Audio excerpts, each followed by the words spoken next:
오늘 저한테 주어진 주제가 종전선언과 평화 경제입니다.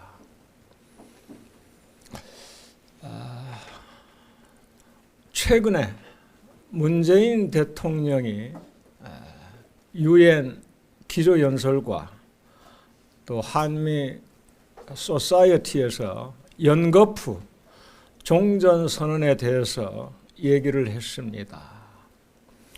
보수 언론에서는 상당히 부정적인 반응을 보였습니다.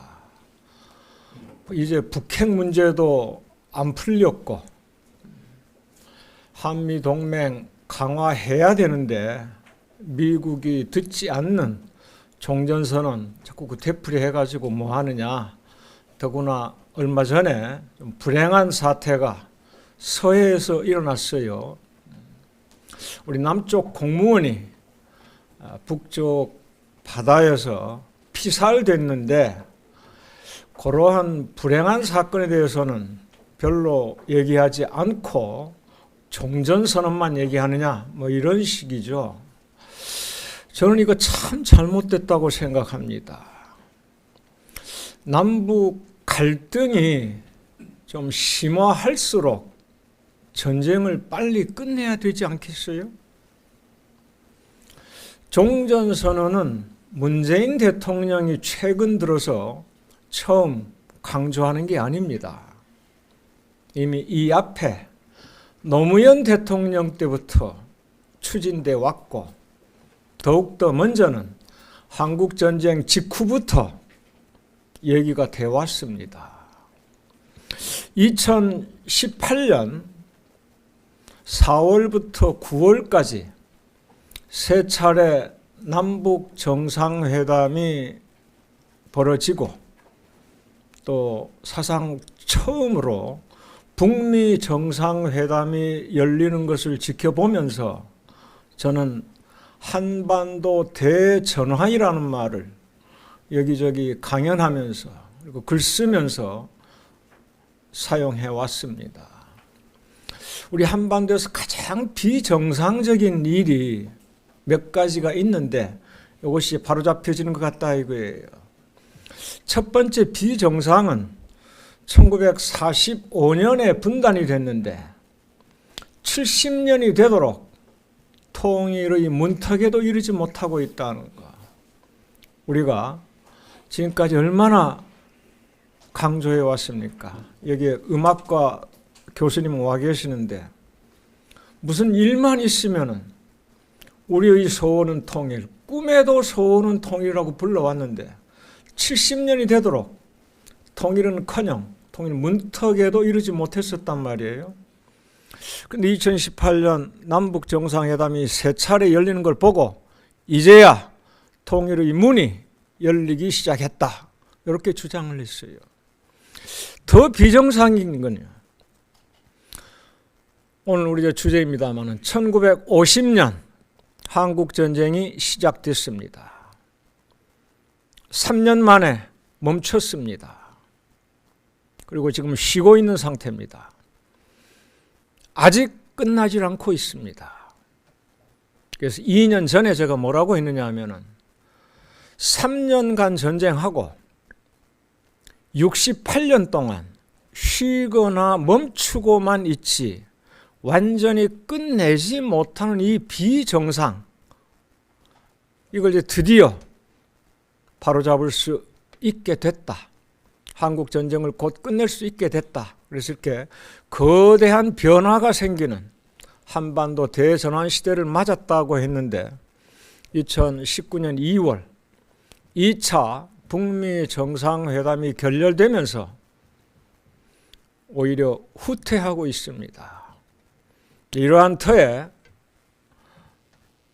최근 문재인 대통령이 종전선언을 강조한 겁니다. 이거 한번 생각해 보시죠. 우리가 이렇게 공부하더라도 오늘 이 세미나에서 보듯이 한 100분 정도, 아마 한 2시간 공부하고 한 10분 정도 쉬고 또 다시 공부하고 이게 정상 아니에요? 50년부터 53년까지 싸웠어요. 53년부터 지금까지 67년 동안 쉬거나 멈춰 있습니다. 우리가 보통 한두 시간 공부하고 5분, 10분 쉬는 게 정상이지 3분 공부하고 60분, 70분이면 쉬고 있는 꼴 아니에요. 왜 이런 비정상적인 상황이 일어나고 있는가? 저는 우리 내부에서는 이런 얘기 좀 많이 했기 때문에 2차 세계대전 이후 가장 큰 전쟁이라고 할 수 있는 우리 한국 전쟁과 우리도 개입을 한 베트남 전쟁, 소위 제2의 한국 전쟁이나 마찬가지였습니다. 이 두 가지를 비교해 보겠습니다.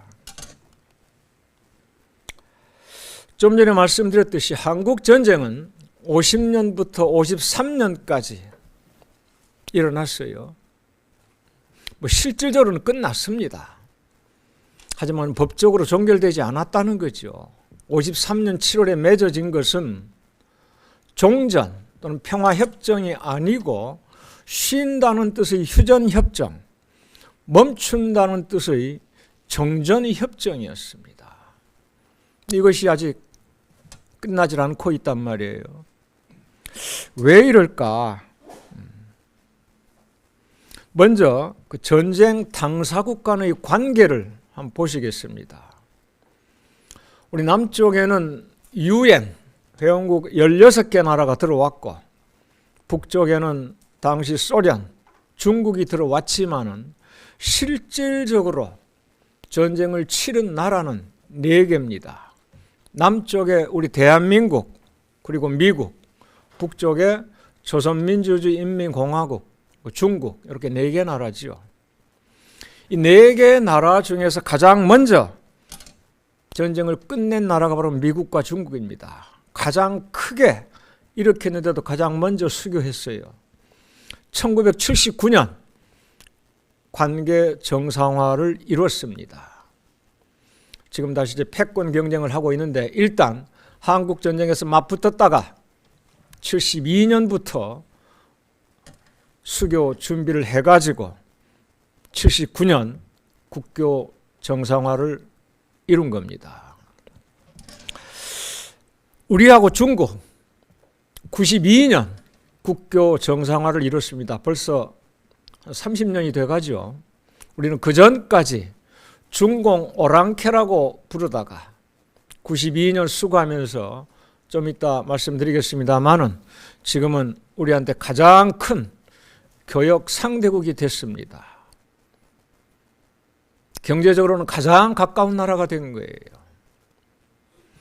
그 다음에 이제 안 되고 있는 게 남한과 북한, 북한과 미국입니다. 그러니까 북한은 못하고 있는 거죠. 우리는 중국하고 했는데, 물론 우리 이제 남북한은 91년에 노태우 정부 때입니다. 기본 합의서를 맺었어요. 그리고 2000년 6.15 정상회담도 했고, 그리고 2018년 특히 우리가 이제 9.19 선언이라고 하죠. 평양에서 정상회담을 갖고 육지에서나 바다에서나 공중에서나 일체의 무력 도발을 하지 않기로 합의했습니다. 그러니까 실질적으로는 남북 사이에 종전선언이 이루어진 겁니다. 남은 거는 미국과 북한입니다.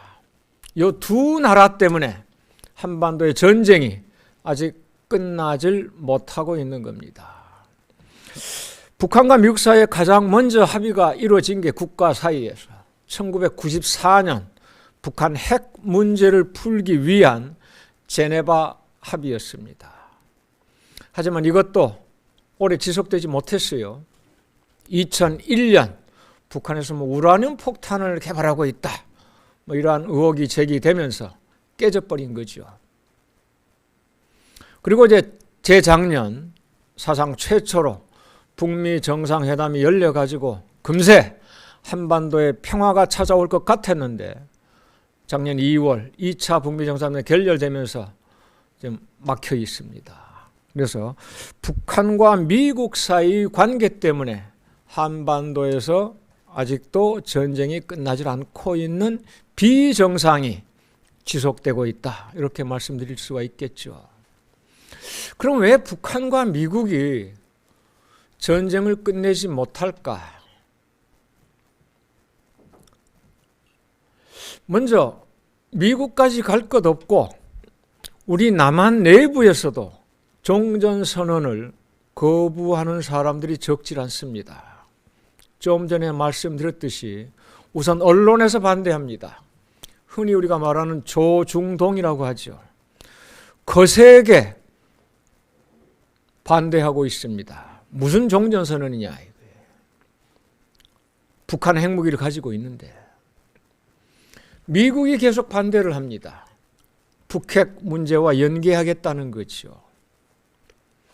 그래서 미국에서나 우리 남쪽 내부에서나 종전선언을 반대하는 그 배경에는 주한미군이 있습니다. 주한미군은 1953년 7월 27일 정전협정이 맺어지고 바로 그 다음 달 한미 상호 방위 조약이 맺어지면서 주한미군은 계속 머무르게 됐습니다. 왜냐하면 한국 전쟁이 완전히 끝나질 않고 쉬거나 멈추고 있는 상태이기 때문에 언제 다시 북한이 남침을 할지 모른다 이거예요. 그래서 미군이 우리 남쪽을 지켜주겠다고 여기에 머물러 온 겁니다. 근데 냉전이 종식이 됐어요. 91년 소련이 해체됐습니다.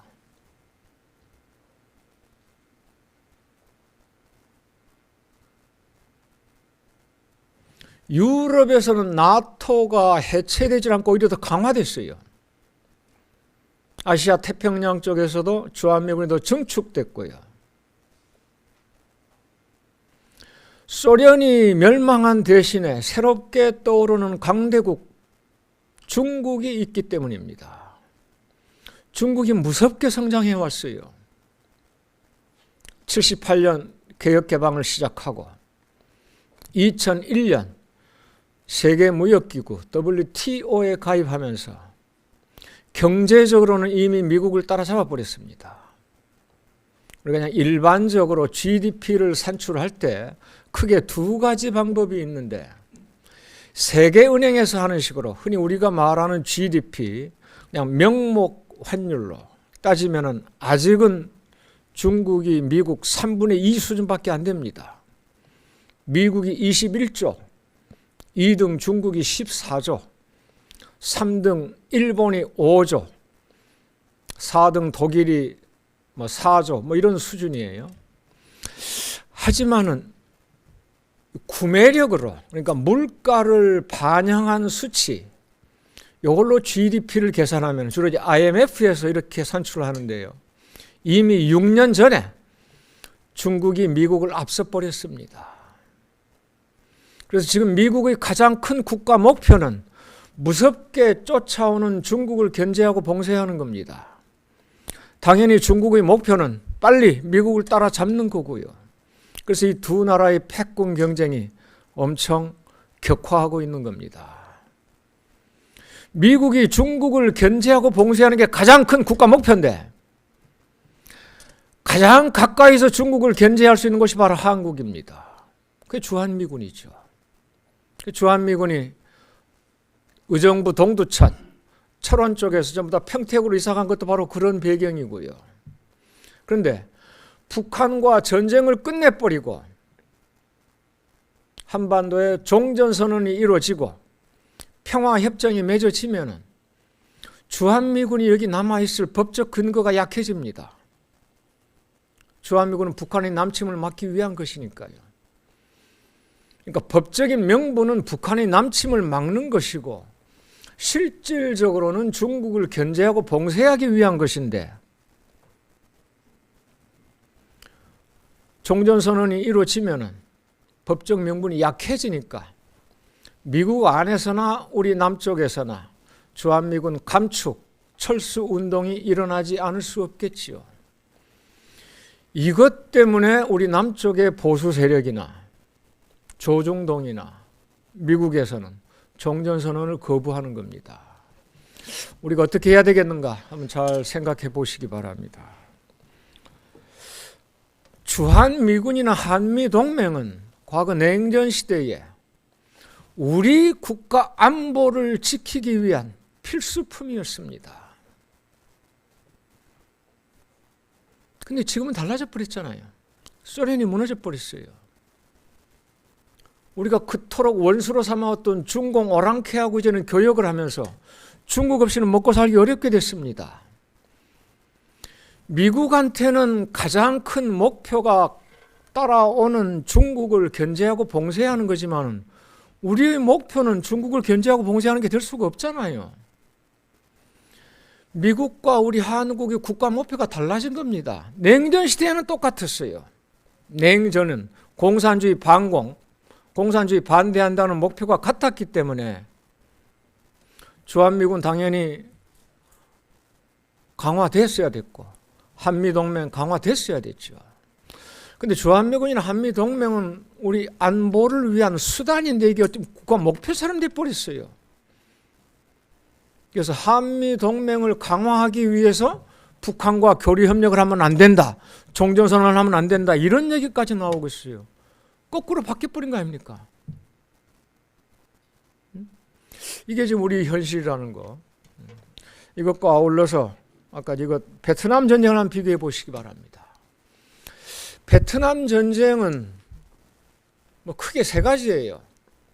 1차는 200년 동안 베트남을 지배했던 프랑스와의 전쟁이었습니다. 독립전쟁이죠. 베트남이 이겼어요. 그러니 미국이 프랑스를 대신해서 다시 들어간 겁니다. 흔히 우리가 말하는 베트남 전쟁의 두 번째 전쟁을 얘기합니다. 미국과 베트남 간의 전쟁. 60년대부터 70년대까지 한 10년 동안. 거기에 우리가 끼어들었습니다. 그래서 베트남 전쟁은 남쪽 베트남, 북쪽 베트남, 미국, 한국 이 네 개의 당사자 간의 싸움이었습니다. 그래서 북한도 북베트남을 도왔고 우리 남한도 남베트남을 도왔기 때문에 저는 베트남 전쟁을 제2의 한국전쟁이라고 부릅니다. 근데 아무튼 이 전쟁의 당사자는 베트남, 프랑스, 한국, 미국인데 베트남, 프랑스는 1973년에 평화협정을 맺었습니다. 바로 수교했어요. 국교 정상화가 이루어졌단 말이에요. 베트남을 침략해가지고 온 세계의 비난을 받았던 미국. 얼마나 명분 없는 전쟁이었느냐 하면은 당시 대학생으로서 징집 대상이었던 클린턴, 영국으로 도망을 가버렸습니다. 도피 유학이죠. 나중에 대통령이 됐어요. 92년도에. 8년간 했습니다. 제가 대통령 하면서 베트남과 수교했습니다. 그게 바로 미국과 베트남의 관계입니다. 그러니까 5년도에 베트남과 미국은 정상화했다는 거. 우리도 베트남 침략의 당사자입니다만 92년 수교했습니다. 그러니까 한국 전쟁보다 더 큰 베트남 전쟁도 이렇게 결과를 빨리 불러왔는데 한반도에서 일어난 전쟁은 아직도 끝을 보지 못하고 있다는 것. 우리가 어떠한 상태에 있고 왜 전쟁을 끝내지 못하는지 선생님들도 한번 고민해 보시기 바랍니다. 평화 경제에 대해서 말씀드리겠습니다. 평화 경제에 대해서 말씀드리기 전에 요즘 우리가 맞이하고 있는 코로나 그리고 코로나에 따른 세계 변화 이걸 잠깐 말씀드리겠습니다.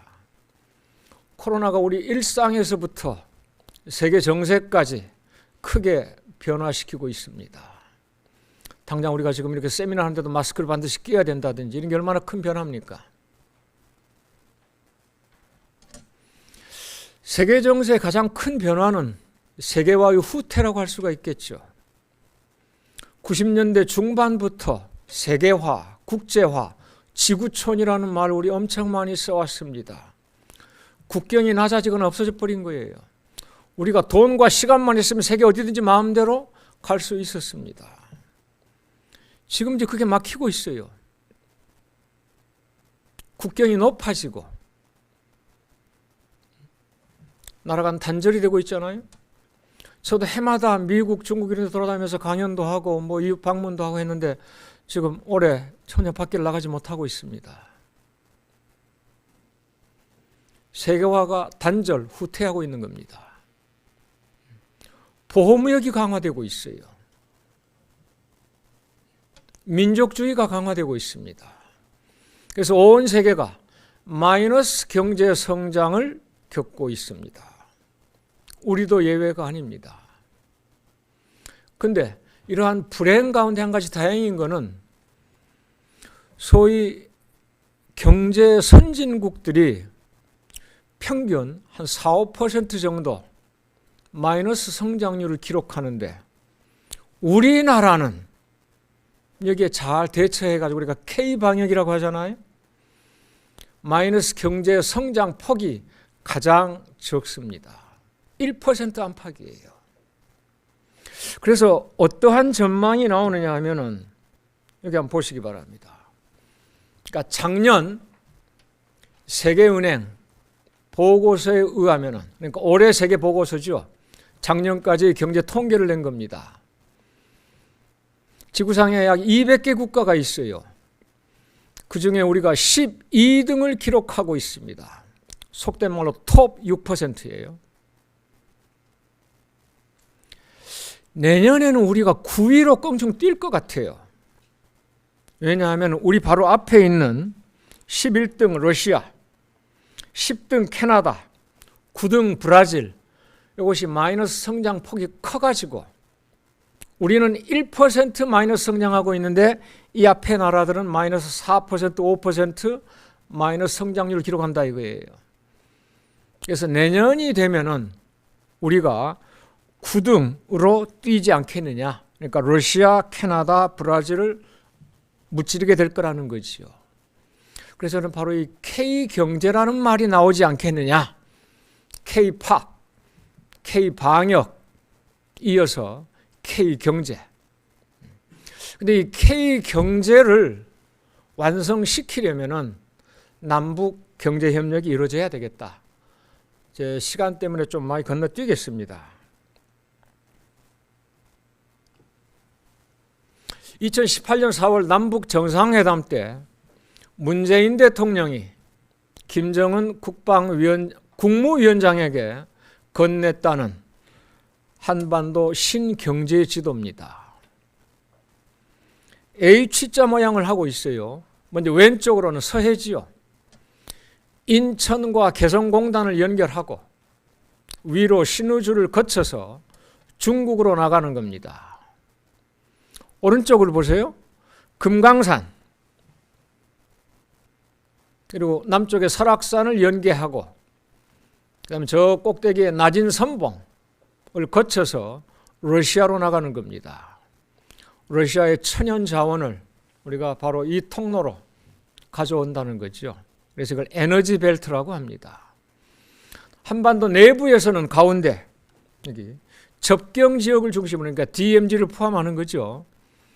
접경 지역을 중심으로 환경, 생태 이러한 벨트를 만든다는 겁니다.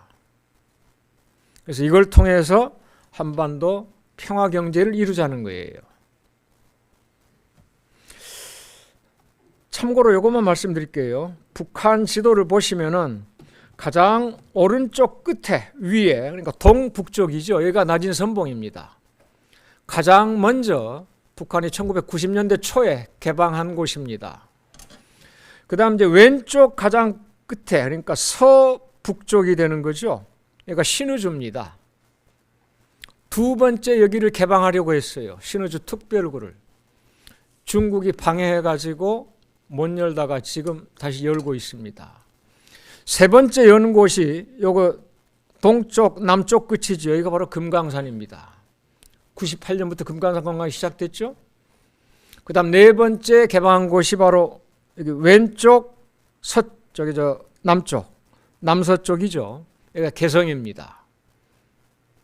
그러니까 위에는 러시아를 상대로 해가지고 낮은 선봉을 열고 중국을 상대로 신의주를 열고 아래로는 우리 남한을 상대로 해가지고 금강산을 열고 개성을 연 겁니다. 네 귀퉁이에요. 이걸 우리가 모기장식 개방이라고 할 수가 있습니다.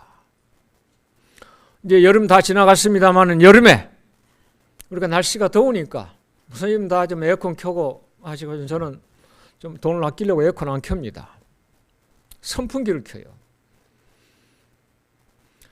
창문을 좀 열어야 됩니다. 시원한 바람이 들어오게 하려면. 근데 모기떼가 들어와요. 그래서 모기장을 칩니다. 더위를 피하기 위해서 시원한 바람을 쏘기 위해서 창문을 열었더니 모기가 들어온다.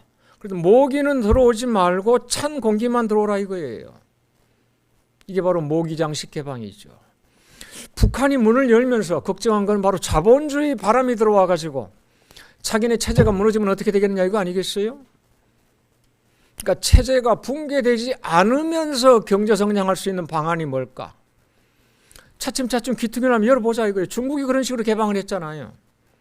그래서 점이 선으로 되고 선이 면으로 되고 홍콩 위에 바로 거기 열었다가 괜찮아? 한 군데 더 열어봐.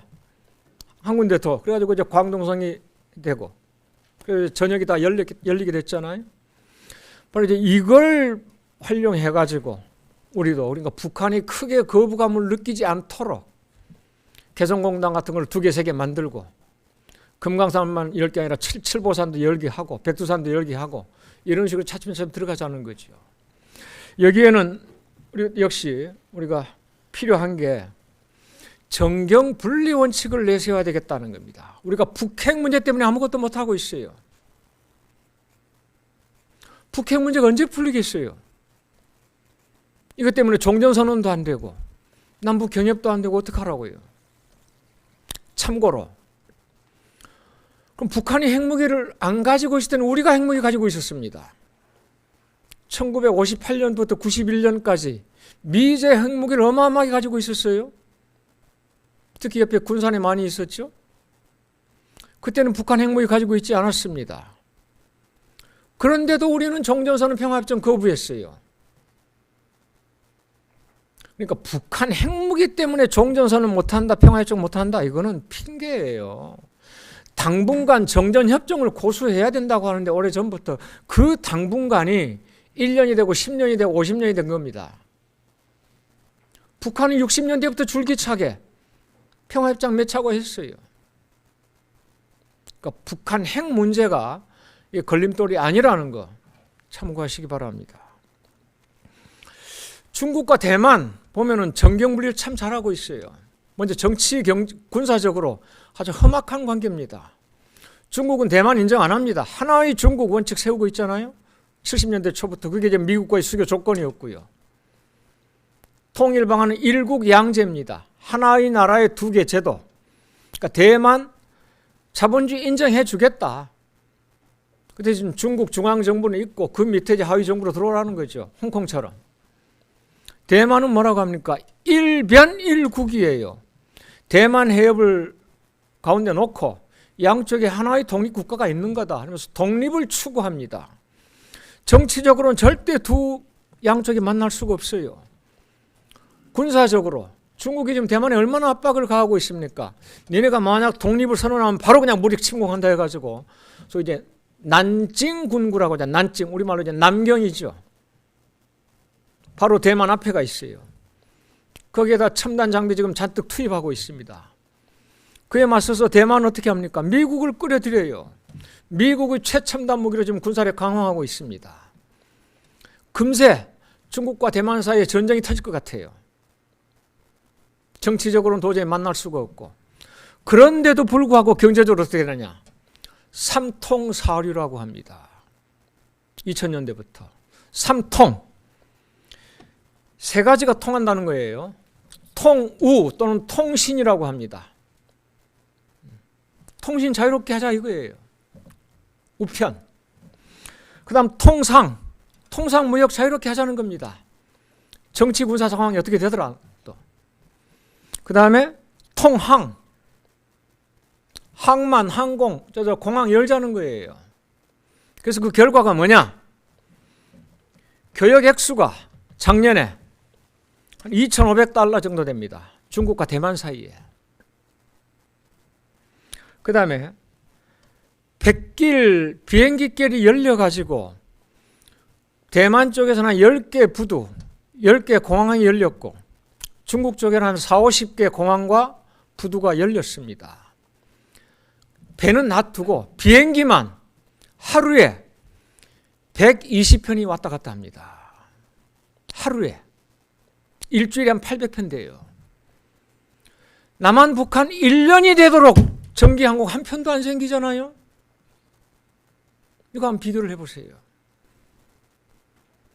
중국하고 대만은 우리처럼 정치 군사적으로는 그렇게 대치하고 있고 금세 전쟁이 터질 것 같이 하면서도 경제적으로는 완전히 딴판으로 이렇게 잘 교류협력이 이루어지고 있다 이거예요. 사람들 왔다 갔다 하니까 이렇게 배가 왔다 갔다 하고 비행기가 왔다 갔다 하니까 1년에 1,000만 명이 왔다 갔다 합니다. 저는 이제 북한 몇 번 왔다 갔다 했어요.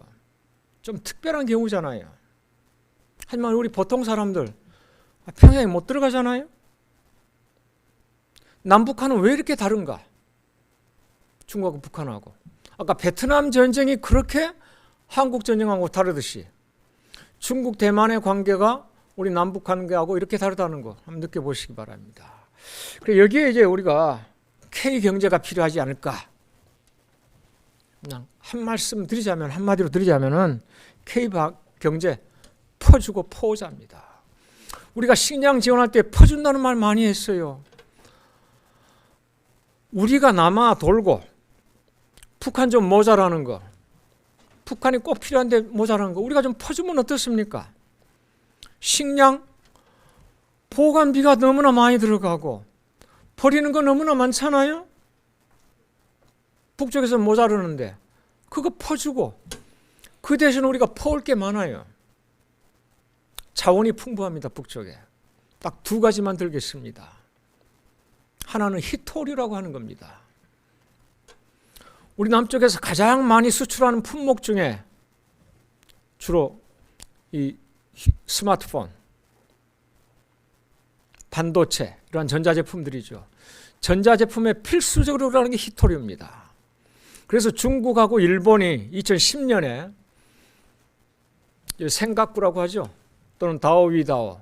그 섬 분쟁이 일어났을 때 중국이 일본한테 압박을 가했어요. 일본이 중국 어선을 납포해 갔단 말이에요. 중국이 어떻게 압박한 줄 아세요? 히토류 수출 금지를 했습니다. 일본은 전자제품 팔아먹고 사는 나라 아니에요. 바로 일본이 손들었어요. 중국 히토류 수출 금지하니까. 그 히토류를 북한이 어마어마하게 가지고 있답니다. 우리는 중국에서 그 비싼 돈 주고 사들어와요. 그럼 우리가 의료품, 식료품 퍼주고 그 좀 히토류 퍼오면 얼마나 좋겠는가. 또 하나는 철강입니다. 우리 포항제철, 광양제철 얼마나 유명합니까? 철강 수출 세계 5손가락 안에 든 나라입니다. 그런데 철강 만든 철광석 100%, 99% 수입해와요. 북한은 철광 매장량이 세계 10위권 아니랍니다. 그거 우리가 캐오면 되잖아요. 그런데 우리는 이러한 자원을 전부 다 중국에서 값비싸게 들어와요. 중국은 북한에 가서 헐값에 퍼가고 우리는 그걸 중국에서 비싼 돈 주고 사오고 이렇게 멍청한 짓거리가 어디 있느냐 이거예요. 그래서 우리가 K방역과 함께 K경제를 이룬다면은 한반도 평화경제 나아가서는 평화통일로 나아가지 않겠는가 이렇게 생각합니다. 고맙습니다.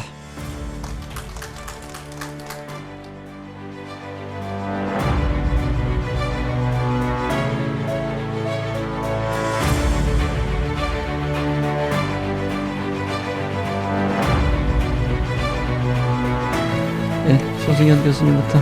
네, 하시죠. 소개받은 전북대 행정학과의 조승현입니다. 네. 이재봉 교수님 한반도 종전선언과 평화경제에 관한 강연 참 마음 아프게 들었고요. 우리가 지금 여기 계신 분들의 모두 다 생각하시는 게 거의 비슷할 거라고 생각합니다. 그래서 대통령께서 종전선언을 그 어려운 상황에도 불구하고 계속 꿋꿋하게 말씀하고 계시고, 또 우리가 앞으로 살아가야 될 길이 남북한 협력을 통한 평화 경제 구축, 즉 K 경제라고 하는 것에 대해서 뭐 다들 동의하고 계실 거라고 생각을 합니다. 그래서 제 개인적인 버킷 리스트 중에 하나가 제 자동차를 가지고 북한을 통과를 해서 유럽까지 운전하고 가는 겁니다. 제 살아 있을 때.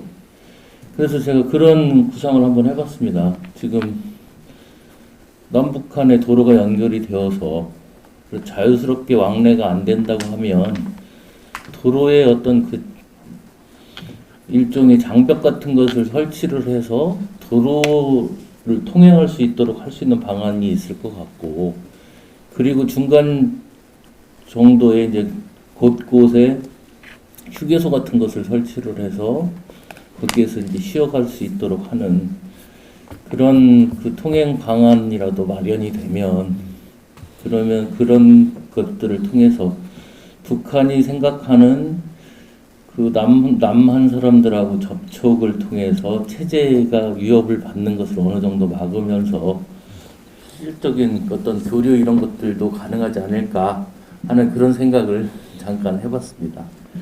그래서 제가 지금 그 종전선언과 관련해서 우리가 미국의 대중국 전략, 또 거기에 일부 보수 언론들의 동조, 또 그런 사고 방식을 가지고 남북이 통일되기보다는 자기들의 기득권을 지키려고 하는 세력들의 보이지 않는 연합, 이런 것들이 종전선언을 참 어렵게 하고 있다라고 하는 것에 대해서 저도 전적으로 동의를 하고요.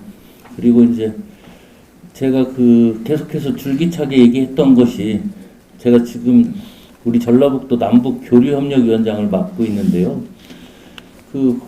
유럽의 국가들이 이제 내각 책임제를 하는 경우에 이제 섀도우 캐비넷이라고 하는 것을 만들어서 이제 정권을 잡게 되면 누가 어떤 역할을 맡는다라고 하는 그런 개념이 섀도우 캐비넷의 개념인데요.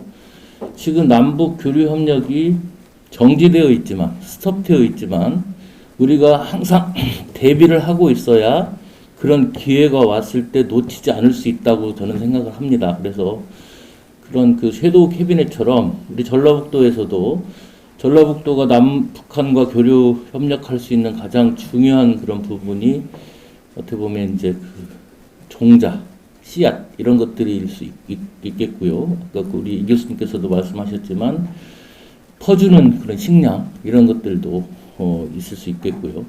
또 그 자치단체마다 나름대로 북한하고 자매 결연을 통해서 도움을 주고 받을 수 있는 그런 것들이 다 준비가 되어 있을 거라고 생각합니다. 그리고 기금도 있고요. 그런데 그것들이 지금 어떤 아주 러프한 형태의 기구밖에는 존재하고 있지 않아서, 실제로 우리가 그런 교역의 기회가 열렸을 때 그것이 바로 실행에 옮겨질 수 있으려면 상당히 많은 시간을 들여야 가능할 것 같습니다. 그래서 제 생각은 지금 우리가 바로 행동에 옮길 수 있을 정도의 방안을 만들고 조직을 만들고 인력을 배치하고 해서 그런 준비를 계속 해 나가는 것이 실질적인 교육도 가능하게 하고, 또 대외적으로도 우리가 이렇게 준비를 하고 열심히 노력하고 있다라고 하는 것을 보여줄 수 있는, 무엇보다도 우리 남한에 있는 국민들을 통합시킬 수 있는, 그리고 그 통일의 의지를 보여줄 수 있는 그런 거라고 생각을 합니다. 그래서 제가 기회가 있을 때마다 그런 얘기를 계속 드렸었는데요. 실제로 어떻게 보면 그 비용의 낭비라고 생각할 수도 있고 그걸 어떻게 조직화하고 계속 유지해 나가냐 이런 생각을 할 수도 있겠습니다만 앞에서 말씀드렸던 이제 그런 여러 가지 것들을 고려해 본다면 우리가 지금 현재 상황에서 할 수 있는 최선의 방법이 아닐까 하는 그런 생각을 해봤습니다. 이상으로 제 토론을 마치겠습니다. 감사합니다. 예, 수고하셨습니다. 그 다음에 서해대 이소은 교수님 토론해 주시겠습니다. 네, 안녕하세요. 이소은입니다. 평화 경제론에 대해서 말씀하셨습니다. 문재인 정부가 만든 비전이지요. 한일 무역 분쟁 이후 9월 5일 남북 경협으로 평화 경제를 이렇게 극기를 할 수 있다고 언급하셨습니다. 좋은 말씀이십니다. 아시아 허브 경제 전략을 세워 아시아 횡단 열차, 통일 한국의 관광 산업 등 경제적 문화적 교류를 통한 윈윈한 전략이 아닐 수 없지요. 다만 얼마 전에도 있었던 우리 국민이 피격된 사건, 물론 그 해석의 여지가 많은 사건이긴 합니다만 그러한 사건들로 남과 북이 소통할 수 있는 감정적 공감이 이루어져야 이 모든 것들이 이루어질 수 있다고 생각합니다. 관련하여 당사자인 남과 북 이외에 여러 국제적인 이해관계가 얽혀있는 상황 때문에 매끄럽지 못한 점이 무척 안타까운데요. 현 답보 상태의 남북 경협에 대한 비전을 어떻게 갖춰야 할지 이재봉 교수님 말씀을 들으면서 많이 고민스러웠고요. 그 K경제에 대해 어떻게 긍정적인 효과를 방향을 잡을 수 있을지, 또 저는 이제 음악을 전공한 사람으로서 문화적 교류를 통한 남북과의 관계 화합에 도움이 될 수 있는 방법이 무엇인지에 대해서 한 번 더 많은 고민과 생각을 할 수 있는 기회였습니다. 감사합니다. 오랫동안 민주평통에서도 활동하셨고 이쪽 관련해서 많이 연구해오고 계시는 신기현 교수님 토론해 주시겠습니다. 예, 저 중국대학의 신기현입니다. 제가 오랫동안 교류해온 우리 이재봉 교수님께서 이렇게 작년 퇴임까지 하셨다 보니까 제가 좀 여러 가지로 서운한 감정이 좀 같이 듭니다. 처음에 말씀하실 때 당신의 이 모습에 대해 설명해 주셨는데 사실은 김대중 정부 때 북한에 자주 다니시면서 평화 한국 통일에 관련된 그런 중요한 업무를 수행하시느라 이렇게 고생하신 것을 알고 있습니다. 무리를 하셨죠. 그 당시에 다른 분들이 10명, 20명이 도와줬으면은 덜 무리하셨을 텐데 그 시점에는 그렇게 열심히 남북 간을 오가면서 전도할 수 있는 입장에 있는 분들이 많지 않았기 때문에 더 무리하셨던 것이 아닌가 생각이 됩니다. 그런 점에서 이제 퇴임하신 이 마당에서는 이러한 논제를 이런 자리에서 좀 더 폭넓게 하실 수 있는 환경이 조성된 것만으로도 그동안 많이 기여하신 것이다 라고 하는 말씀 먼저 드리겠습니다. 사실 종전선언 문제를 중심으로 해서 논의하는 자리는요, 과거 10년 전, 소위 말하면 그 전 정부, 박근혜 정부나 이명박 정부 시점에서는 논의 대상이 되기가 사실 힘들었습니다. 그리고 마찬가지로 노무현 정부 때도 그 말까지 나오기는 조금 부담스러운 측면이 있었던 그런 주제였습니다.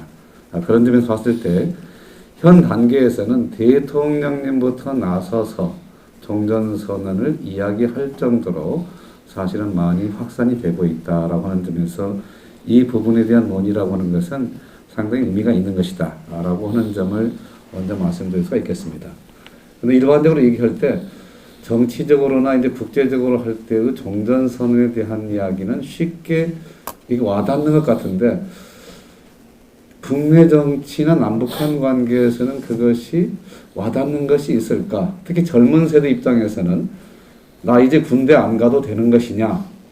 이런 얘기가 쉽게 와닿을 수 있거든요. 군대 안 가도 되는 것이냐? 그 비무장지대 없어지는 것이냐? 과연 그런 것이냐? 이런 문제는 사실은 저희 잘 모릅니다. 또 하나, 사실은 안보 문제라고 하는 것은 더 이상 논의 주제가 아닌 것이냐? 이거 잘 모릅니다. 사실 이 부분에 대해서는 종전선언은 선언적인 문제이기 때문에 그 내부의 문제 이런 거에 대해서는 아직은 아무도 책임질 수도 없고 이야기할 수도 없죠. 다만 저는 이제 보통 학생들에게 얘기할 때 이렇게 말합니다.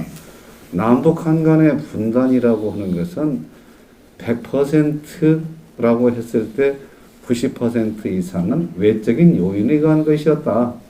사실은 소련이 이쪽에 38선 바로 이북까지 와서 대기하고 있었고 미군이 좀 더 늦게 들어왔고 그러면 사실은 양국이 사실은 사이좋게 이렇게 남북을 갈라놓고 그리고 미소 공동위원회를 하면서 양쪽에 자기들 편리한 이런 국가를 형성해 놨고 그리고 또 토지개혁을 하는 과정도 보면은 양 국가에게 아주 편리한 이런 시점으로 해서 토지개혁도 했었고 그렇게 해서 사실은 이렇게 70년 이상을 우리가 사실은 분단된 상태로 가고 있는 것인데 과연 우리 뜻대로 한 것이었냐라고 했을 때 우리 뜻대로 한 거 하나도 없습니다. 우리가 사실 휴전협정의 당사자가 아닌 건 잘 알고 계시죠.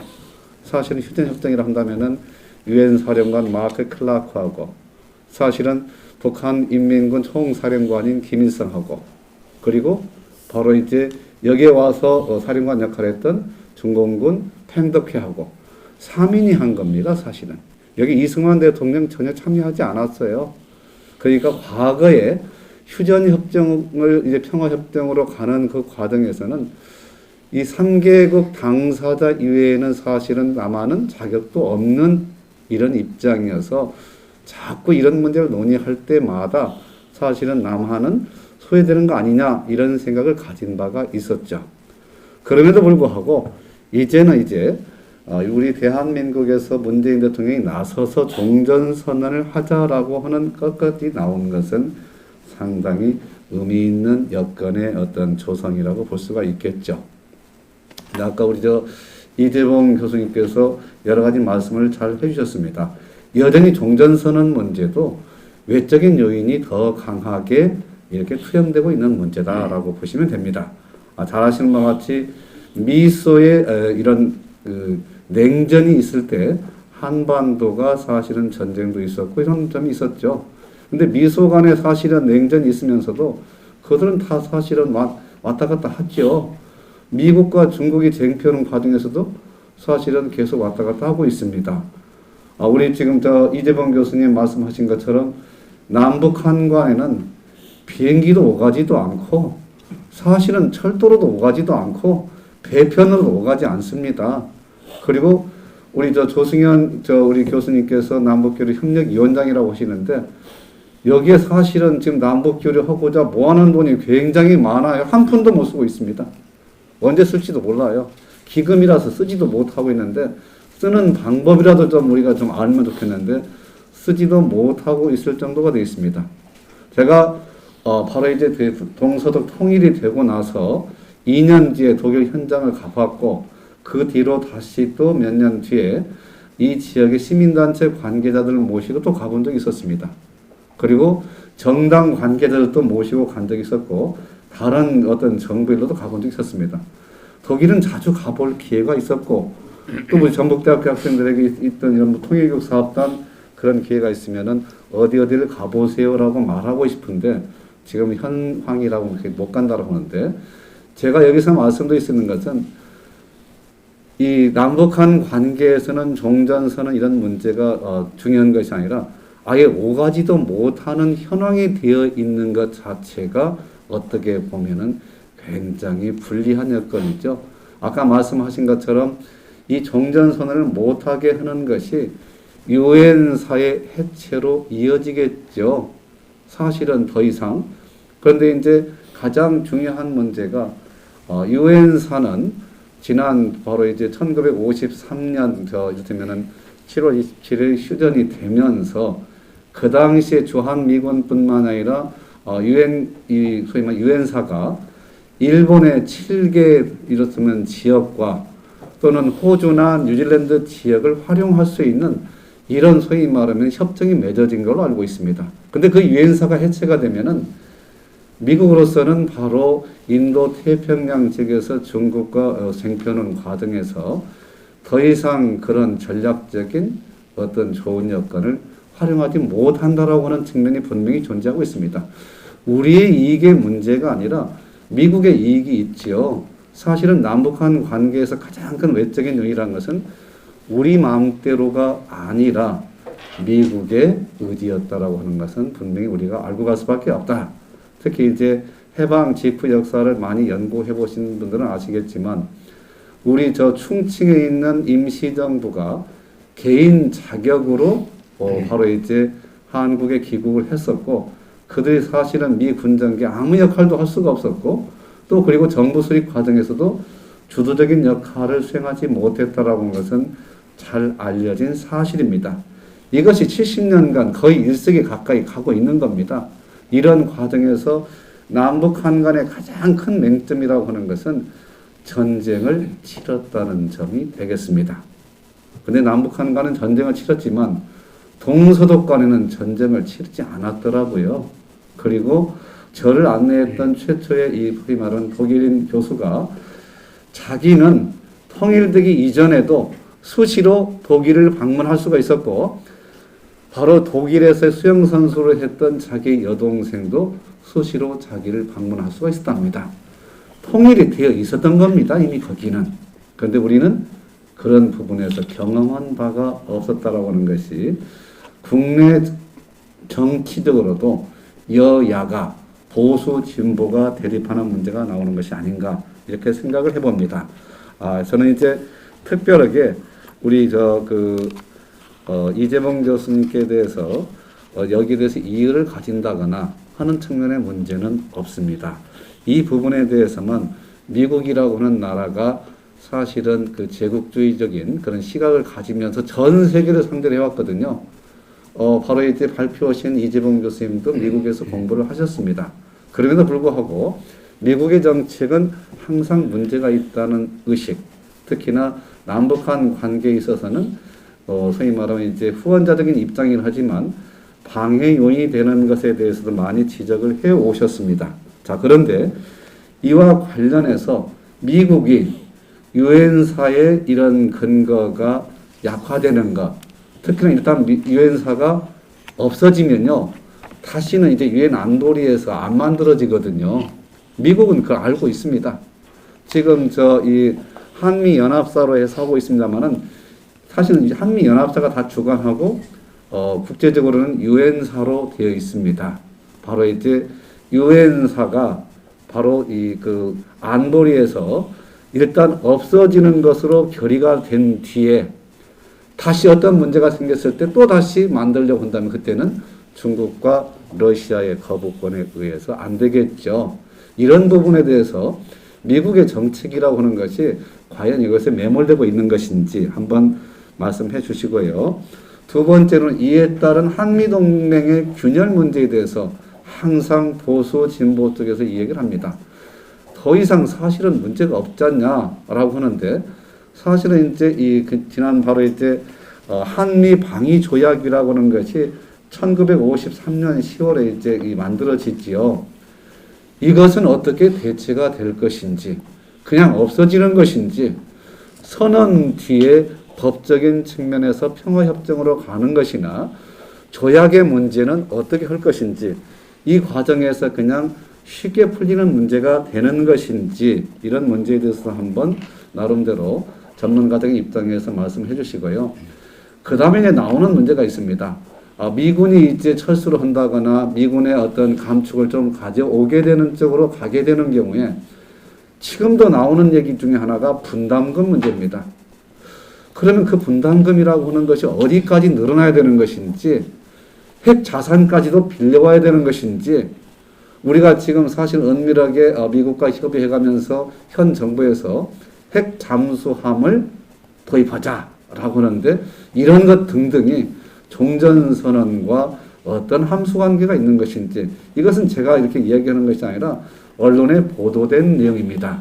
우리 한국 정부가 핵 잠수함에 대해서까지도 관심을 가질 정도가 되면은 남북한 관계에서의 종전선언은 염두에 두고 있지만 이것이 평화협정으로 가는 과정에서의 법적인 문제나 또는 안보 문제에 대해서는 여전히 내적으로는 나름대로 관심을 가지고 있구나라고 하는 문제를 봅니다.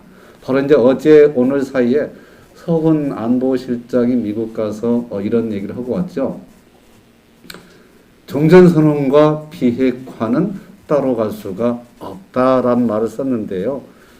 근데 그것은 이제 선언적이죠. 사실은 그것도. 사실은 우리 한국에서는 비핵화가 북한으로서는 쉽게 갈 수 없는 중요한 절대절명의 자산이라는 잘 압니다. 그렇기 때문에 미국의 어떤 입장에 동조를 하면서도 우리는 이쪽으로 이끌어 가려고 하는 입장이죠. 그랬을 때 이제 바로 이제 주한 미군이나 북한의 입장은 전쟁을 많이 치러보거나 세계 정책에 대해서 많이 해본 관계자들이고 우리의 현 정부 관계자들은 평화를 더 많이 강조합니다. 전쟁 치러보신 분들은 없습니다. 이랬을 때 우리가 항상 말하고 있는 미국식의 소위 말하는 때려치고 소위 언제든 쥐어패고 하는 이런 정책을 가진 관계자들, 모 대통령이 말하는 담담 타타 타타 담담, 힘이 있을 때는 쥐어패고 힘이 없을 때는 평화 입장으로 가고 대화를 나누고 이런데 사실은 중국도 그러했지만은 미국도 항상 그러했죠. 미국은 전 세계를 상대로 그러했다는 얘기입니다. 이런 측면에서 미국의 이런 소위 말하면 한반도 정책이라고 하는 것이 이런 한미동맹의 균열도 소위 말하면 언제든지 수용할 수 있는 이런 입장까지 가면서 종전선에 갈 것인지 또는 평화협정으로 가는 길을 같이 가자고 할 것인지 정말로 진심이 있는 것인지 트럼프식의 그냥 쉽게 이쪽으로 갔다 저쪽으로 갔다 하는 이런 시각에서 한국이 어떻게 나아가 될 것인지 나름대로 좋은 의견 부탁드리겠습니다. 한반도 종전선언과 평화경제에서 경제 부분은 빼고 종전선언에 대한 말씀만 제가 이렇게 토론하고 또 의견 여쭙는 것을 대신하겠습니다. 말씀 잘 들었습니다. 감사합니다. 예, 수고하셨습니다. 이제 토론 다 끝난 후에 이 교수님한테 좀 크게 종전선언 이후에 벌어졌던 그런 예측되는 상황에 대해서 질문을 하셨는데 듣도록 하겠습니다. 예, 다음에는 대전대 윤대엽 교수님 토론해 주시겠습니다. 네, 안녕하세요. 대전대학교 윤대엽입니다. 오늘 뜻깊은 회의에 초청해 주신 우리 민주평통 전북지역 회의 관계자분, 지금 안 계시지만 박성용 교수님께도 감사드립니다. 존경하는 안국찬 위원장님, 그리고 오늘 종전선언과 남북평화경제에서 좋은 말씀해 주신 우리 이재봉 교수님께도 감사드립니다. 그리고 아울러서 앞서 유익한 토론을 해주신 우리 선생님께도 감사 말씀드리고 싶은데요. 아마 오늘 패널 가운데 도 경계를 넘어서 충청도에서 온 사람은 저밖에 없을 것 같은데 오늘 여러 선생님들의 의견을 들으면서 인식의 경계를 넘어서 남북 평화 문제를 새롭게 생각하고 공부할 수 있는 기회가 된 것 같습니다. 자, 이재봉 교수님께서 탁월한 통찰력으로 말씀해 주신 바와 같이 이 종전선언은 분단 체제의 모순을 해소하고 또 평화 공존을 위한 정치적 결단으로서 의미를 가지게 될 것입니다. 종전선언이 필요한 이유는 수없이 많습니다. 앞서 말씀하신 바와 같이 이 70년 동안 휴전 체제가 계속되고 있는 한반도의 모순을 극복해야 하는 과제도 있고요. 또 최근 미중 갈등이 심화되고 있는데 한반도가 다시 한번 미중 갈등의 최전선이 되면 안 된다는 과제도 있습니다. 아울러서 북핵 문제의 평화적인 해결의 출발점이 될 것이고요. 남북 간의 군사적인 신뢰 구축, 군비 통제, 군비 축소를 통해서 근본적으로는 한반도의 군사적인 긴장을 완화하는 데 있어서도 종전선언이 출발점이 될 것이라고 믿습니다.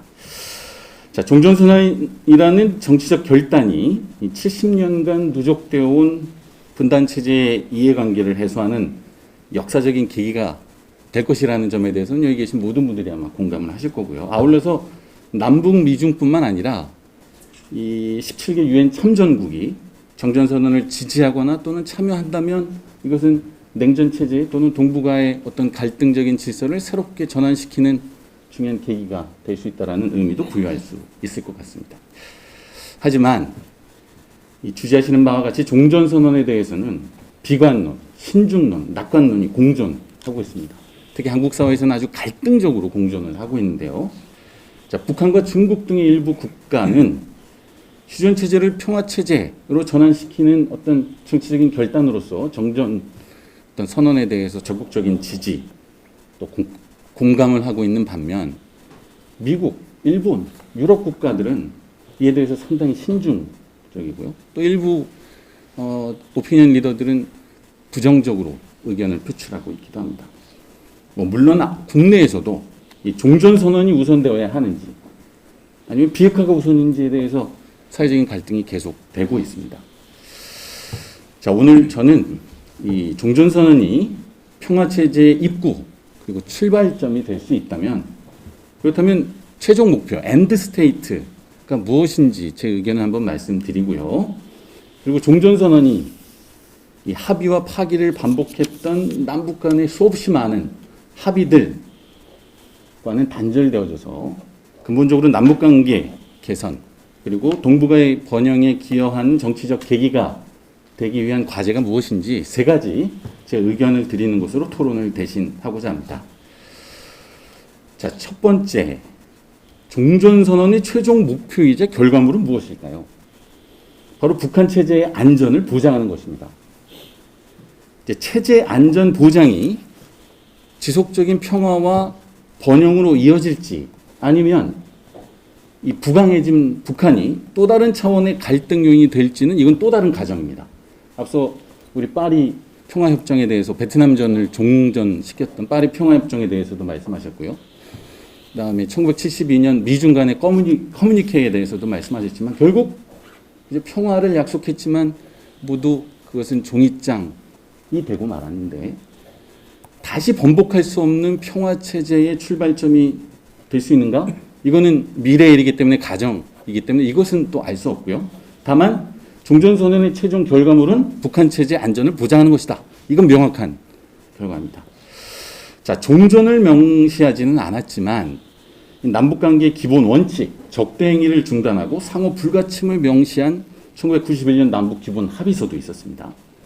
그리고 북한의 비핵화를 위한 1994년 제네바 합의서도 있었고 2005년도에는 2차 북핵 문제를 해결하기 위해서 9.19 공동성명도 도출되었지만 이 역시도 합의와 파기가 반복되었습니다. 그 이유는 무엇일까요?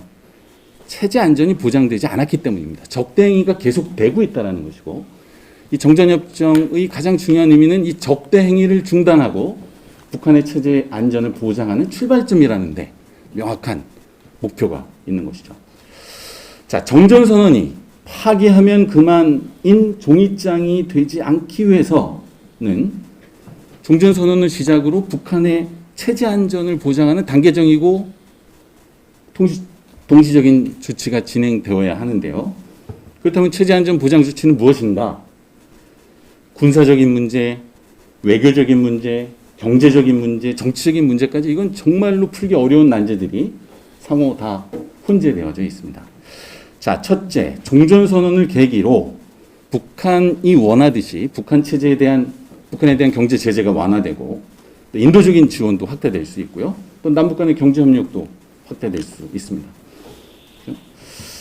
물론 경제 제재가 우선인지 비핵화가 우선인지에 대해서는 미국, 일본, EU는 비핵화를 선결 조건으로 강조하고 있는데 자, 이 역시도 참 쉽지 않은 일입니다. 두 번째, 외교적인 쟁점인데요. 북한이 외교적인 고립도 해소해야 됩니다. 현재 수교국에 있어서는 약 30개국 정도 차이가 납니다. 197개국, 160개국. 하지만 가장 중요한 이웃 국가라고 할 수 있는 북미 간의, 그다음에 북일 간의 외교 관계는 정상화되지 않고 있는데 이 정전협정이야말로 북미 간의 북일 간의 외교 관계를 정상화함으로써 동북아의 이 비대칭적인 외교 관계, 북한의 고립을 극복시킬 수 있는 정치적인 결단이 될 수 있습니다. 물론 이 역시도 미국의 입장, 일본의 입장이 또 상반돼서 충돌을 하고 있고요. 가장 낙관적이게는 이 종전선언에 이어서 외교관계가 정상화되고 이걸 계기로 해서 육자회담국이 북한의 체제 안전을 보장하는 다자적인 협력이 진전된다면 이야말로 동북아에 있어서 북한의 체제 안전을 보장하는 가장 중요한 계기가 될 것이다 라고 생각할 수도 있겠습니다. 세 번째는 정치적 과제인데요. 이 정치적으로 북한의 체제 안전을 보장하는 법과 인식이 확충될 필요가 있습니다. 이것은 무엇이냐? 국가로서 조선 민주주의 인민공화국을 인정해야 된다는 것인데요. 조선의 주권, 조선의 영토, 조선의 국민을 우리 헌법이 법적으로 인정을 해야 된다는 것이죠. 우리 헌법은 북한을 이적단체, 불법 점유단체로 규정을 하고 있는데 이건 헌법 개정이 수반되어야 한다는 문제이고 북한이 아니라 조선이라고 호칭할 수 있는 사회적인 인식의 전환도 있어야 되고 한민족이지만 두 국가 체제로 공존할 수 있는가라는 사회적인 합의도 있어야 된다는 것입니다. 역시도 쉽지 않은 과제입니다. 자, 경제적 과제, 외교적 과제, 정치적 과제 모두 쉽지 않은 과제라는 점에 대해서 말씀드렸는데 이 군사적인 신뢰를 구축하는 것은 이건 더 어려운 일입니다. 자, 얼마 전에 북한 당 창건 75주년 행사에서 불과 2년 만에 이 군사적인 혁신, 한국이 왜 그런 군사 혁신을 못하는지 국방비는 50배 이상 지출하면서도 그런 군사적인 혁신을 못하는지에 대해서 비판이 일어날 만큼 고도화된 전략 무기를 대거 공개했고요. 이는 핵 전력이 폐기의 대상, 전략적 부담이 아니고 체제 안전 보장을 위한 전략적 부담이 아니라 체제 수호를 위한 수단이다라는 메시지를 명확히 발신한 것이라고 할 수가 있겠습니다. 더군다나 한국군도 올해 발표가 됐는데요. 국방 중기 계획이라고 해서 이제 5년 단위로 국방 예산을 책정해서 발표하는 것인데 2026년까지 국방 예산을 70조 원으로 증가하겠다라는 발표를 했습니다. 올해 국방 예산이 50조 원인데요. 남북 간의 군비 경쟁 계속되고 있고요. 아시다시피 미중 간의 군비 경쟁 계속되고 있고 일본도 보통 국가화를 위해서 군비 경쟁을 하고 있는데 과연 그 가운데 한반도의 군사적인 신뢰 구축을 통해서 남북한이 공이 10만 명 수준에 이게 김일성이 주장한 내용이었는데 10만 명의 병력으로 감축을 하고 군비 축소를 하는 것이 한반도의 평화를 가져올 수 있는가? 오히려 안보 공백을 초래하지는 않는가라고 하는 비관론, 신중론도 공존하고 있습니다. 자, 그렇다면 꼭 필요한 종중선언이 실질적인 남북관계 개선, 아울러서 동북아의 평화와 번영에 기여하기 위해서 한국 정부가 할 수 있는 일은 무엇일까요? 저는 개인적으로 3가지 정도 요약할 수 있다고 생각하는데요. 첫째, 정권 차원이 아닌 제도적이고 장기적인 대북 전략, 남북관계에 대한 비전과 전략을 그리고 원칙을 수립해서 추진할 필요가 있다고 생각됩니다. 자, 박근혜 정부에서 제기되었던 통일 대박론과 우리 문재인 정부에서 추진하고 있는 남북관계의 원칙은 이건 너무 달라도 너무 많이 다르기 때문에 이건 혼란이 일 수밖에 없습니다. 자, 김정은 체제의 대남 전략, 대외 전략은 장기적이고 지속적일 수밖에 없습니다. 왜냐하면 아무튼 김정은이 살아있는 동안은 북한 체제의 국가 전략은 지속될 수밖에 없을 것이기 때문에 반면 한국은 정권이 바뀔 때마다 대북 전략, 관점, 인식 뭐 이런 것들이 다 바뀌기 때문에 이 냉탕과 온탕을 오가는 남북관계에 있어서의 혼란의 상당 부분의 책임은 한국 정치에도 있지 않을까 지적할 수가 있습니다. 자, 민주평통은 헌법기관인데요. 민주평통이야말로 장기적이고 지속적이고 그래서 인내심을 가진 장기적인 비전을 가진 대북 정책 이념 또 사회적인 통합을 이끌 수 있는 가장 중요한 역할을 할 수 있지 않을까 이렇게 기대를 좀 해보고요. 자, 둘째, 통일의 정치보다 당분간은 평화와 공존의 정치가 훨씬 더 많은 비중으로 강조될 필요가 있다고 생각됩니다.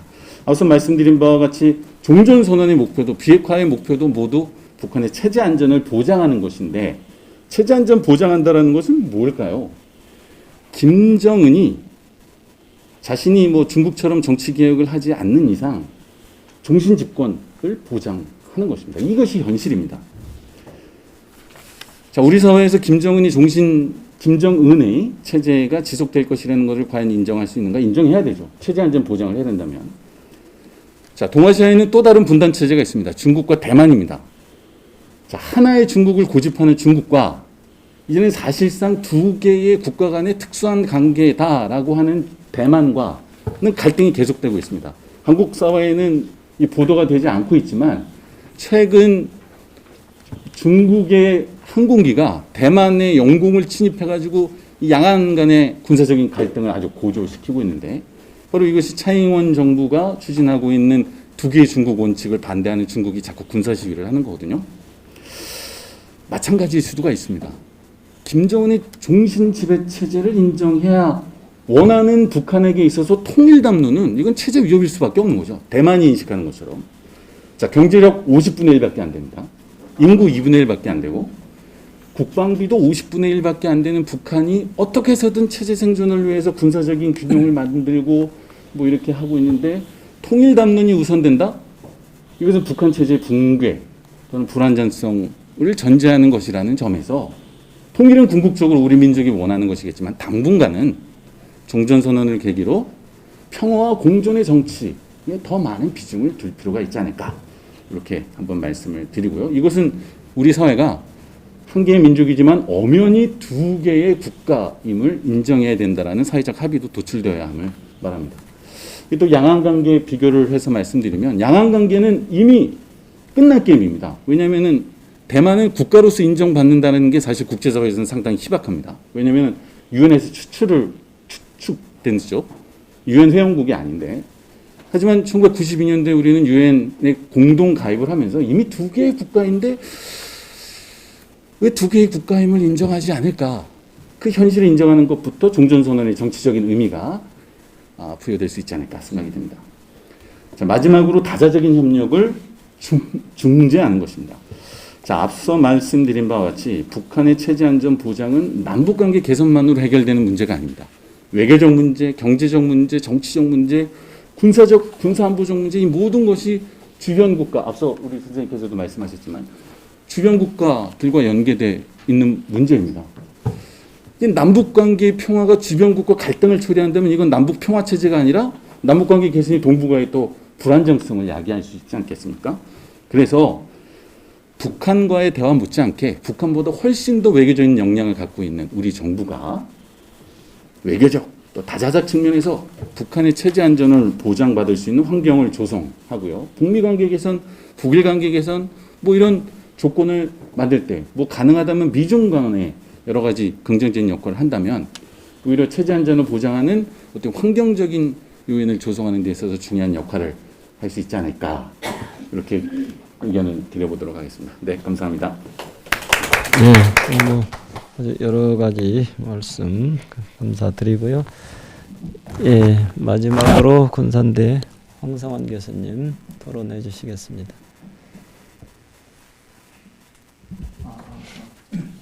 예, 안녕하십니까. 군산대 행정학과 황성원입니다. 앞에 이제 또 우리 이재봉 교수님 발표도 있으셨고, 또 지금 앞에서 많은 분들께서 지금 토론을 정말 잘해 주셔가지고요. 이제 제가 거의 끝에 있는 것 같은데, 어떤 말을 드려야 될지 참 이제 쉽지 않습니다. 제가 이 주제를 접하면서 계속 느끼고 있는 건 뭐냐면요. 딱 지금 과거 우리 이제 중국의 명나라 청나라 교체기에 그 우리 조선의 광해군의 입장, 그게 항상 이렇게 좀 머릿속에서 살짝 스쳐 지나갑니다. 참 어렵게 우리가 실리 외교를 갖다가 굉장히 하려고 노력했는데 그 당시도 결국은 광해군 정부도 뒤집혔죠. 우리는 폭군이라고 배웠지만은 실질적으로 그분이 정말 폭군인지 사실은 굉장히 또 후세 얘기를 또 역사를 살펴보면은 반드시 그렇지는 않은 것 같다. 오히려 또 그 안에서의 기득권들에게 의해서 뒤집힌 거 아닌가. 이제 그런 얘기들을 굉장히 많이 듣고 있습니다. 지금 이제 뭐 우리가 미국, 중국, 뭐 러시아, 일본 등 우리 주변을 둘러싸고 있는 많은 강대국들이 있고 그 안에서 우리가 독자적인 목소리를 내고 우리 스스로 뭘 자주국방을 이루고 스스로 우리가 자주 경제를 이루기 위해서는 굉장히 사실 쉽지 않은 거라는 거 정말 다들 아실 것 같습니다. 앞에서도 발표 내용도 다 보면은 결국 그렇습니다. 우리가 결국은 북과 이제 기브 앤 테이크 관계를 형성해야 되는데 결국 주고받고 한다는 얘기는 굉장히 실리적이고 실용적으로 접근한다는 얘기죠. 근데 그거는 꼭 북한 간의 관계뿐만이 아니라 미국도 마찬가지고 중국도 마찬가지고 다 마찬가지란 얘기예요. 그러니까 최근에 여러 가지 정세를 보면은 우리에게 영원한 친구도 영원한 적도 없거든요. 결국은. 앞에서도 좀 이제 사실 발표하신 내용 중에서 보면은 우리가 뭐 중국과도 먼저 교류하고 베트남과도 교류하고 했다고 하지만은 한번 최근의 상황을 한번 다시 놓고 보자 이거죠. 우리가 코로나19 문제 터지면서 우리의 뒤통수를 때린 나라가 베트남이었거든요. 그것 때문에 우리 국민들의 굉장히 공분을 산 바도 사실이 있었고요. 쉽게 자기들의 필요에 따라서 접근을 하지만은 또 어느 순간에 자기들의 이익에 배치가 된다고 하면은 바로 내칠 수도 있는 것이 국제관계다라고 볼 수 있는 것이죠. 중국과 관계도 지금 우리가 엄청난 교육을 하고 있기 때문에 굉장히 긍정적으로 우리가 사실은 우리가 무시할 수 없죠. 무시할 수 없지만 또 우리가 최근에 일어났던 여러 홍콩 문제라든지 이런 걸 보면은 우리가 정말 우리가 힘이 없고 그럴 때는 어떻게 될까? 거기에 대한 그런 걱정들 굉장히 많이 하게 된다는 것들 또 알 수가 있습니다. 굉장히 참 힘든 그런 여건 속에서 어찌 보면 우리 문재인 대통령께서 참 엄청난 결단을 사실은 내리신 거다, 저는 그렇게 일단은 말씀을 먼저 드려봅니다. 지금 이제 사실 종전선언에서 가장 중요한 전제는 그런 것 같습니다. 결국은 이제 양쪽의 기득권을 갖다가 서로 인정해주자. 그게 가장 핵심 포인트인 것 같은데, 앞에서도 신기현 교수님도 말씀하셨지만은 우리가 다른 나라들과 다른 경험이 뭐냐면은 결국 우리는 6.25 전쟁을 겪었다라는 거죠. 다른 나라들은 그렇게 겪지 않았습니다. 중국 같은 경우도 본토에 지금 현재 있는 중국이 결국은 지금 섬에 있는 대만을 몰아낸 거죠. 어찌 보면 싸워서 이긴 거예요. 원래 베트남도 마찬가지죠. 북베트남이 남베트남을 갖다가 먹었잖아요. 그리고 이긴 거예요. 근데 우리는 이긴 것도 진 것도 아닌 상태에서 가다 보니까 결국은 이게 지금 어정쩡한 그런 위치에 있는 것이죠. 그럼 다른 나라처럼 그러면 우리도 뭐 전쟁의 끝을 봐야 되느냐? 뭐 그건 아니라는 건 우리가 잘 알고 있는 것이죠. 그렇다면 우리의 선택은 뭐냐 이거죠. 바로 그 선택 중에 한 지금 꼭지가 결국은 평화 공존. 결국은 이제 그 단계로 우리가 나갈 수밖에 없는 그런 이제 굉장히 어려운 점이 있고, 또 그 와중에 또 우린 전쟁을 겪으면서 거기에 따른 굉장히 큰 피해자와 또 반대의 경우, 그러니까 양극단의 집단들이 지금 또 내부적으로도 대립하고 있는 그런 굉장히 그 어려운 점들이 있구나라는 것을 갖다가 다시 한번 좀 느낄 필요가 있는 것 같습니다.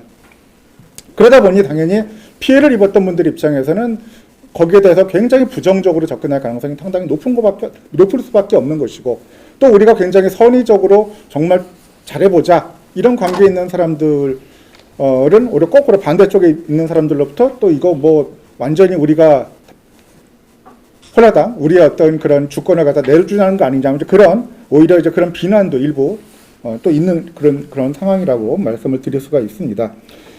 지금 이제 종전선언을 하게 됐을 때 사실은 저는 개인적으로 조금 아쉬웠던 거는 너무 이제 선언적인 것에 너무 그치는 거 아닌가. 이미 앞에서도 말씀드렸지만은 뭐 노무현 정부라든지 뭐 앞에 이전 정부들이 뭔가 선언을 하고 합의를 하고 많이 했지만은 결국 그것이 자꾸 뒤집히는 현상들을 많이 봤다는 얘기예요. 거기서부터 우리가 좀 신뢰관계가 깨졌다 있는 거죠. 우리는 잘해보자 하지만은 반대쪽에서 또 다른 일, 아니면 그러니까 저쪽은 지키는데 우리가 안 지킨다든지 뭐 이런 여러 가지 상황들이 있는데, 이런 거를 갖다가 미리 대비하기 위해서는 개인적으로는 뭐 예를 들자면 뭐 아까 판문점 유엔사 문제, 그 다음에 군사분 계산은 휴전선 문제는 어떻게 할 것인지, 그럼 남북 관계에서 지위 문제, 남북 교류 촉진 문제, 그 다음에 이것이 결국은 아시아 및 세계 외교 안보와 어떻게 직결될 것인지에 대한 그런 문제들, 그 다음에 아까 이제 법률 관계, 헌법이라든지 이런 국내와 북한 관련 법률 및 대북 정책 관련, 그 다음에 국방 정책에 이르는 이런 내용들이 전체적으로 좀 고민을 먼저 하고 그 다음에 발표를 하는 것이 좀 더 맞지 않느냐. 필요한 거는 충분히 저도 공감을 하고 인정을 하지만은 그런 부분이 있다라는 것을 다시 한번 좀 말씀을 드려봅니다. 그와 더불어서 이제 우리가 이제 뭐 여러 가지 그 경제도 변화하고 있고 지금 여러 가지 세상이 바뀌고 있는데, 앞에서 우리 이재봉 교수님 아까 우리의 소원은 통일 뭐 말씀도 하셨습니다. 저희 사실은 어렸을 때 나서 학교 다니면서 굉장히 이제 많은 교육을 통해서 사실 그런 부분들이 익숙해 있습니다. 그럼 과연 요즘 젊은 세대들은 또 어떻게 할까? 그들도 우리의 소원은 통일일까? 또 그런 고민들도 개인적으로는 좀 하고 있거든요.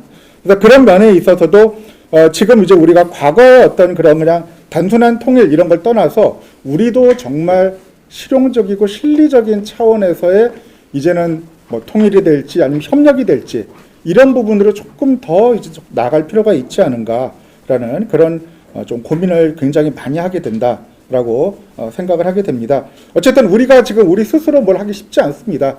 종전선언이 있다 하더라고 그렇다고 해서 우리가 뭐 당장 뭐 휴전선에 있는 뭐 우리 군인들을 갖다가 뺀다든지 군비를 약화시킨다든지 그건 또 아니라는 거는 다들 아실 겁니다. 근데 사람들은 그래 종전선언 한다니까 그거 당연히 빼는 거 아니야 이렇게 오해를 한다는 얘기죠. 그렇다 그런 부분들이 아니라는 거, 그리고 우리는 우리가 지켜야 된다라는 거를 갖다가 정확하게 국민들한테 시그널을 주면서 협력을 가야 된다라는 그런 포인트를 갖다가 다시 한번 좀 저는 생각을 해봐야 되지 않느냐, 이제 그런 생각을 좀 해봅니다. 예. 뭐 다른 뭐 역사적인 문제도 사실은 굉장히 고민이 많기는 한데요. 저는 이제 딱 마지막 마무리로 전 이런 얘기를 좀 마무리를 좀 하고 마무리를 하고 싶습니다. 어제 적이 오늘의 동지도 되고요. 어제 동지가 오늘 내일의 적이 될 수도 있습니다. 세상이 그만큼 이제 각국의 이해관계, 이익관계에 따라서 굉장히 천차만별로 바뀌고 있다. 그럼 이 상황에서 우리가 정말 지켜나가야 될 것은 무엇인가?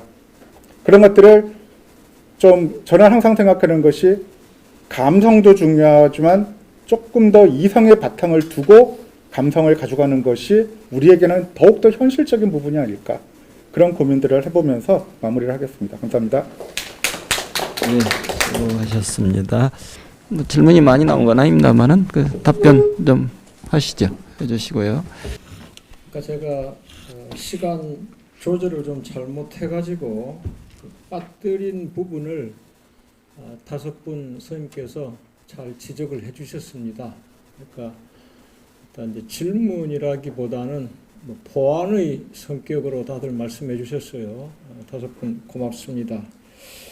이제 신기현 교수님께서 이제 저한테 이제 질문 형태로 몇 가지 주셨는데 4가지, 5가지 다 하기에는 좀 너무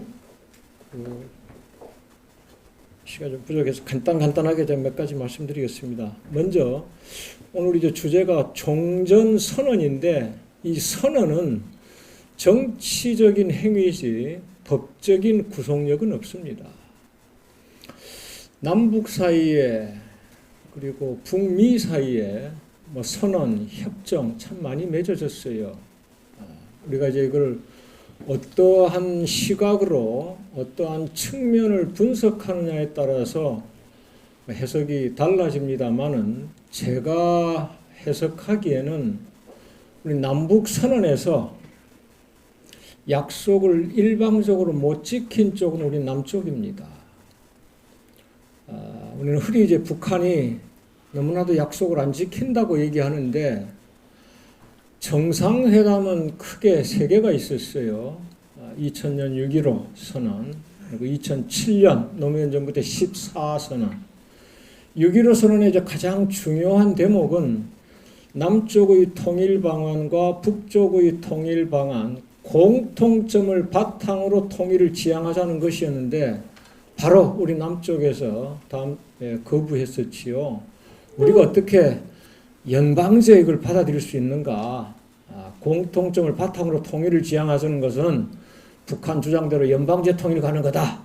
그래서 그거 지키지 못했습니다. 세상에 양쪽에 통일 방안이 있는데 서로 자기네 주장만 내세워가지고 어떻게 합의적으로 평화적으로 통일하겠어요? 전쟁밖에 없지요. 그래서 어느 한쪽의 주장이 아니라 양쪽 통일 방안 가운데 공통점을 바탕으로 통일을 지향해줬는데 그것조차도 우리 남쪽에서 못 받아들였단 말이에요. 2007년 14선언은 참 좋은 내용이죠. 우리 경제 관련해가지고. 서해에서 맨날 그 싸움이 일어나는데 공동 오로구역 만들어가지고 평화협력지대를 만들자. 얼마나 좋습니까? 양쪽에 그 군인들이 그냥 번갈아 가면서 죽고 있는데 공동어정 만들어가지고 남북 어부들이 평화적으로 고기 잡기 하고 우리가 중국 거쳐서만 백두산 가고 있는데 백두산 직접 관광도 좀 실시하고 뭐 그런 내용이란 말이에요. 그거 바로 이명박 정부 들어서 바로 그냥 폐기했어요. 그 다음에 2018년 뭐 9.19선언 이런 것도 남쪽이 지키지 못한 게 많습니다. 한미 북쪽에서 가장 거부한 것 가운데 하나가 한미 연합 군사훈련 중지하라는 거예요. 우리 중지 못하고 있잖아요. 우리는 껐다가 지금 북한이 핵실험한다, 미사일 개발한다고 하는데 우리 지금 국방비 엄청 늘어났습니다. 문재인 정부 들어와가지고 박근혜 이명박 정부 때도 더 많이 늘었어요. 물론 우리가 미국으로 이제 전작권을 회수하기 위한 준비 과정으로 받아들일 수가 있지만은 북한에서는 어떻게 받아들이겠어요? 한미 합동군사훈련은 1년에 최소한 10번 정도 열립니다. 대규모가 한 서너 개 되고요. 북한은 러시아하고 단 한 번도 합동군사훈련 하지 않고 중국과도 단 한 번 합동군사훈련하지 않습니다. 북한 군사비 우리 50분의 1밖에 안 됩니다. 미국의 군사 100분의 1도 안 됩니다. 우리는 미군 핵무기 어마어마하게 가지고 있죠. 태평양상에. 그런데 이런 건 생각하지 않고 북한 핵무기 개발, 미사일 개발만 얘기를 하는데 북한이 왜 핵무기 개발하고 미사일 개발했는가 이것도 우리가 생각을 해봐야 되겠죠. 저게 누구를 겨냥하는 것인가도 생각해봐야 되겠고요. 미사일만 하도 북쪽에 핵무기 필요 없어요. 우리 남쪽을 공격하기 위한 거라면은 대포만 쏘아대면 서울 불바다 됩니다. 장거리 대포. 미사일이 무슨 필요가 있어요. 개성에서 서울까지 얼마나 됩니까? 기껏해야 100~200km인데요. 그럼 무슨 미사일 필요해요? 한반도 양쪽 끝에 남쪽 끝에서 북쪽 끝까지 우리가 무궁화 삼천리라고 하죠. 3.1200km예요. 그런데 무슨 중거리 미사일 개발하고 장거리 미사일 개발해가지고 뭐 ICBM 태평양 건너서 10,000km 날아갈 필요가 뭐 있어요. 북한과 미국 간의 싸움이지요. 그래서 우리가 북한이 핵무기 미사일을 왜 개발하는가 그걸 생각을 해봐야 되겠고 그 다음에 종전선언이 뭔가 그래서 정년이 하나 시작이죠. 평화협정으로 가고 나아가서 이제 국교 정상화로 되고 이제 모든 게 이제 정상화로 가기 위한 이제 첫걸음이라고 보면 되죠. 법적인 그 구속력은 없다. 그래서 오죽하면 그런 말까지 나오잖아요. 만약에 북쪽이 약속 어기면 다시 제재 가하면 된다. 그런 얘기가 나와. 그 다음에 한미동맹과 이제 주한미군, 한미동맹이 누구를 겨냥해서 필요한 건가? 중국을 겨냥한 것이라면 그게 필요할까? 우리한테. 북한을 겨냥하면 우리한테 필요할까? 남북 간의 실질적인 종전선언을 했는데 한미가 동맹을 강화해가지고 북한을 겨냥한다? 말이 안 되잖아요? 중국과 우리 교역, 아까 이제 92년 국교 정상화 했다고 했는데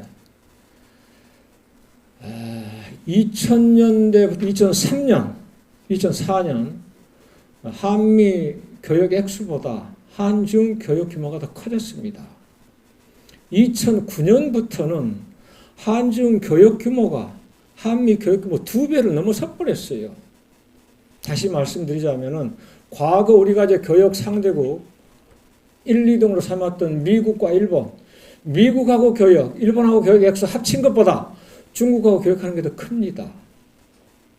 수지를 따져보면요. 일본한테는 해마다 적자를 봐요. 65년 국교 정상하고 나서 지금까지 한 번도 우리 흑자 누려본 적 없습니다.